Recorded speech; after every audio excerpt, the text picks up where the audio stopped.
to my YouTube channel. My name is Flora Anabaka, and today I want to read a story, a short story in the novel Bridges Without Rivers and Other Stories. It's titled The Long Walk by Zedi Anija. He entered the town silence at 9 o'clock at night. Mostly, Camilo enjoyed stepping on the buckling concrete that was the pavement of the town. He tucked his hands carefully in the pockets of his jacket. He loved the silence, the solitude, and the serenity that the evening presented to him. He enjoyed the town without its hustle and bustle. Camilo came to a junction, stood still, and tried to make up his mind on which way to go. He peered down the long moonlit streets in the four directions. He did not arrive at a decision instantly. This, at least, did not matter. It made no difference. Camilo was alone, or as good as alone. At last, he made up his mind. He selected a path in the westerly direction and trod on. His breath sent patterns of frosty air before him like the smoke from a factory chimney. Like he always did, Camilo walked for long hours and covered a long distance. Sometimes he would walk for hours and return to his house only at midnight. It was like walking through a cemetery where only the faintest glimmers of firefly light appeared in flickers behind the windows. On his way, he would see the bungalows with their dark windows. Sometimes he would hear whisperings and murmurs where a window was still open. As he came to a bend, Camilo paused, raised his head, listened, looked, and marched on. His sneakers made no noise on the bumpy walk. Not long ago, he remembered running for his dear life. A squad of man's best friend backed and chased him down the street. He tried distracting them with anything he could pick from the ground, but it did not work. He climbed over one of the walls and a sharp piece of broken glass pierced his hand. He quickly shifted and hung on the pillar of the wall. Looking down, the patrol dogs waited for him to get down. He was not sure how long his hands could support his weight. The squad only disembarked when they heard one of the gates being opened. He vowed never to wear shoes that made noise again during his walks. That evening, there was a good crystal frost in the air that cut the nose and made the lungs blaze like a Christmas tree. Inside, Camilo could feel the cold light going on and off, while all the branches could feel the invincible snow. He listened to his soft shoes step on the leaves with satisfaction. His face shivered and his teeth chattered. He occasionally picked a leaf as he paused, examined its skeletal pattern in the infrequent lamplight, and smelled its freshness before dumping it on the ground. "Hello in there," he whispered to every house on every side as he moved. Did anyone even care to answer? What is up tonight? What is new on the prime time? The street was silent, long and empty. Only his shadow moved, like the shadow of a hawk in the countryside. If he closed his eyes and stood very still, he could imagine himself in the middle of Kalahari Desert, with no house in 1,000 miles. There were only dry riverbeds, the streets for company. All this while, he gave his watch an occasional glance. 10:30 p.m., time for a dozen thieves, perhaps murderers. The thought of this intrigued him. It had not occurred to him for a long time. He trudged on. Camilo's mind trailed to his day earlier in court, The wait was almost coming to an end. He would soon know the fate of his pension. It had been a long legal battle with his former employer. In the unadorned courtroom, guilt resounded in his conscience. Camilo cringed as tears burned his eyes. He could not rub them, as doing so was like rubbing salt into a wound. He feared the worst. He wrung his hands that signed off important checks to assist the needy and vulnerable. The hands that were now almost being convicted of not having obeyed lawful instructions. For a moment, he entertained the thought that he deserved punishment. He deserved to lose the case. He deserved torment, even forever. He sat motionless for what seemed like a generation. What would the verdict be?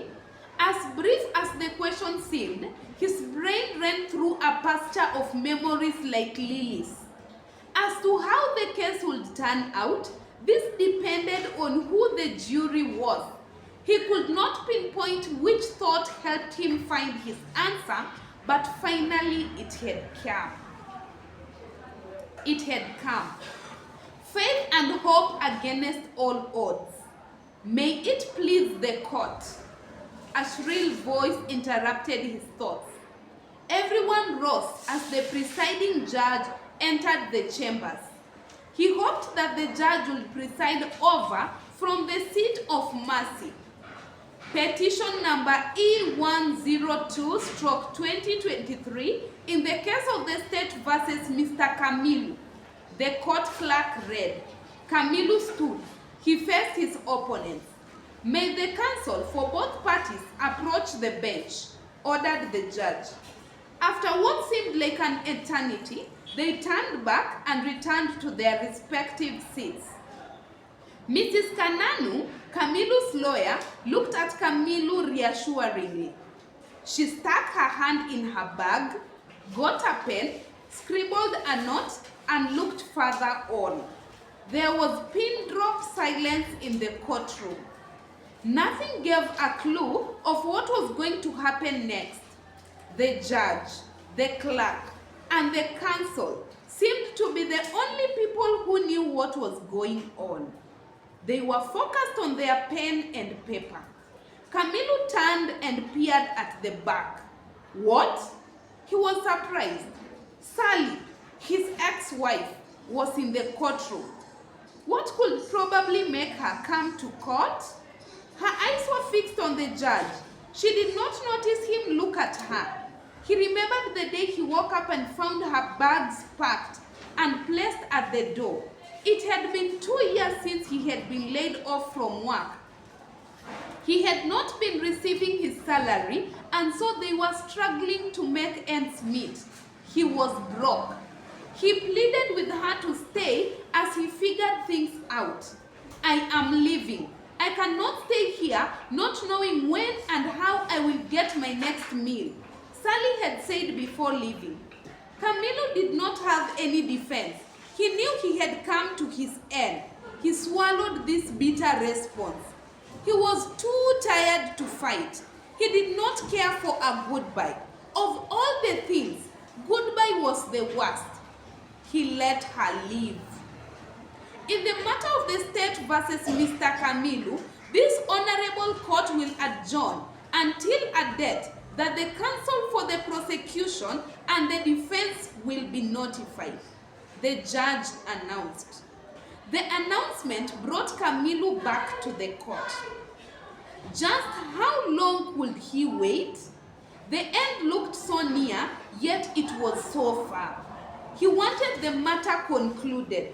He had walked for too long. It had been 5 years of mentioning his case. Perhaps today, he thought, would be different. However, when he saw Mr. Caroli, his former boss in court, he did not wonder about the verdict being put off. He just remembered his conversation with Mr. Caroli on the day he was laid off. Mr. Camilo, we have a deal. He announced excitedly, "Sign here and we will be millionaires." Caroli, when we took the oath of this office, we swore solemnly to uphold integrity, professionalism, and accountability. Save me the rhetoric, Camilo. Mr. Caroli cut him short and stormed out of the room. That was the mistake. The mistake he paid for with his job. The mistake that was the reason he was in court. It was that evening when Camilo found his letter of dismissal on his desk with a list of mistakes he himself was not aware of. After Sally left, Camilo had no one to share his plight with. He then made a great discovery: the evening walks. The walks did something to him. They cleared his mind and made him a different man every day. He looked forward to the evenings. He always wanted to walk, a long walk. The evening walks had become tonic to him. He loved them. They kind of reminded him of life. It was ironic, though, that when people were preparing to go to sleep, he would be preparing to go out for his evening walk. He was not going to work like night guards thought. He dismissed this memory and trudged on. Was that a murmur of laughter? He hesitated, but went on when nothing more happened. He stumbled over a particularly uneven section of the pavement where the cement was vanishing under flowers and grass. In 3 years of walking at night for thousands of miles, he had never met another person walking, not once in all that time. He had a soft rev of an engine from far. The engine seemed to be moving away. He ignored it and walked on. He turned back on a side street, circling around towards his home. He was within a block of his destination when a lone car turned a corner quite suddenly and flashed a fierce white cone of light at him. He panicked and stopped in his tracks. The beam was blinding, and for a moment he could not see. It was almost midnight. Stand still. Stay where you are. Do not move. Raise your hands where I can see them, a deep voice called to him. But he stammered, "Your hands up." The police? Of course not. But what a rare, incredible thing. It was unusual for the patrol to be conducted at 11 p.m. Crime in the neighborhood had decreased. There was no need for the police, save for this one lone car that was wandering the empty streets. A police car? This could not be the police, he said to himself. His instincts were never wrong. He could not resist. He slowly raised his hands and, as if to kneel, stole a glance from the direction of the shaft of the car's headlights. They were too bright for him. He was blinded. The car suddenly sped past him, dropped an envelope beside him, and sped off.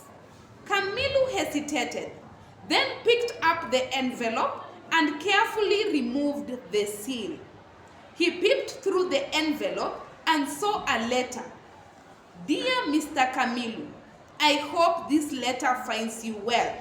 I write to make peace with you. I know I accused you wrongly."